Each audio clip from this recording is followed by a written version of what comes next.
Hello everyone and welcome to the Cartesian Plane. This is where we plot our different types of graphs.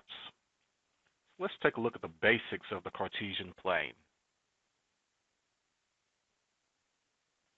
Alright, so the Cartesian plane looks like this that I have on the right hand side here. We have an x-axis, which is the main horizontal line here. And as you can see, we have a y-axis, which is the main vertical line. Now, the point where the two axes cross is called the origin. To the right of the origin, you have your positive numbers. Above your origin, you have your positive numbers on the y-axis. To the left of the origin, you have your negative numbers. And below the origin, you would have your negative numbers that are on the y-axis. Now, I also have these Roman numerals up here. They represent quadrants. This Cartesian plane is broken up into four parts. That's why it's called quadrants. And we count, or we label those quadrants counterclockwise, starting in the upper right-hand corner. So this will be our first quadrant, and then going to the left, our second quadrant. All the points down here will be in our third quadrant. All the points over here will be in our fourth quadrant. Now, if we have a point on an axis, it's not in a quadrant, it's just on that particular axis.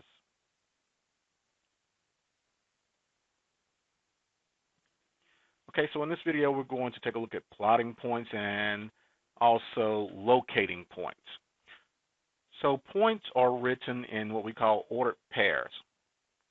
Ordered pairs are in parentheses, and they're in the order of x, y, the x coordinate first, the y coordinate second. 0, 0, that's the ordered pair of the origin, because that's where everything begins. Okay, the x coordinate, the first number in the parentheses, would tell you to go to the right if it's positive, to the left if it's negative from the origin. The y coordinate, the second number in the parentheses, tells you to go up if it's positive and down if it's negative, and you use that after applying the x coordinate.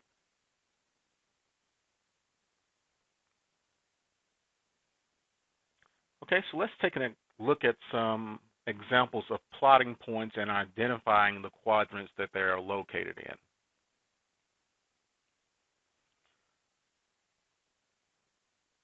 All right, so the first point that I have here, point A, is 5, 0. So the first number in the ordered pair is my x coordinate. It tells me to go left or right, in this case, right from the origin since it's positive. So I would move to the right 5 places, and then I would apply my y coordinate. But in this case, my y coordinate is 0, so I stay right there. And that would be my point A.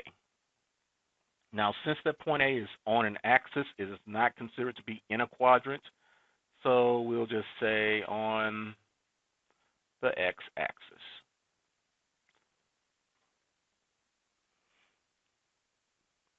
Okay, how about the point -2, 3? Point B is how we will label that one. So from the origin, the first number is -2. That tells me to go to the left 2 places on my x-axis, and then the second number is +3. That tells me to go up 3 places from there. So -2 to the left 2 and up 3. That's point B. And as you can see, that falls into our second quadrant.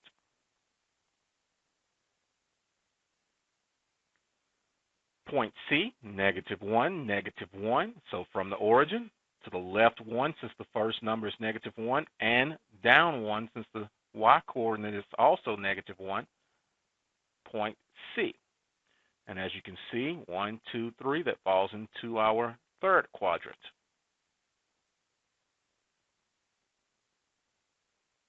Now point D has a +4 for the x coordinate. So from the origin, I would go to the right 4 places, and then it has a -7 for the y coordinate. So from there, I would go down 7 places, and that will be the location of point D, which is in our fourth quadrant. So that's how you plot points. The first number in the ordered pair is your x coordinate. It tells you to go right or left, depending on if it's positive or negative. The second number in your order pair tells you to go up or down, depending on whether it's positive or negative.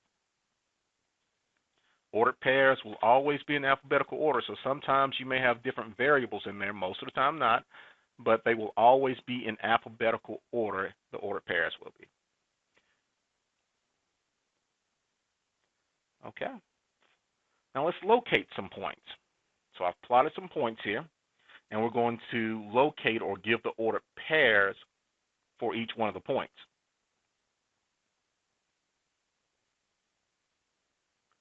So point A, to locate point A, I would start at the origin, move horizontally on the x-axis first until I get to the line that A is on. So I'd have to move to the right 1, 2, 3, 4. So that's 4 places to the right, so my x-coordinate is 4. And then I will have to go up 1, 2, 3, 4, 5, 6, 7 places. So my y-coordinate is 7. Positive 7. Point B, starting at the origin, I would have to move to the left 6 places. So my x-coordinate is negative 6, and it stays on the axis. It doesn't go up or down, so my y-coordinate is 0. Negative 6, 0. And point C, starting at the origin, to get on the same vertical line that C is on, I would have to move to the right 4 places. That's my x-coordinate, positive 4. Then from there, I will have to go down 1, 2, 3, 4, 5 places. So since I went down, that's negative 5. So C is at the point of 4, negative 5. Okay, I hope you found that video to be helpful. Thank you.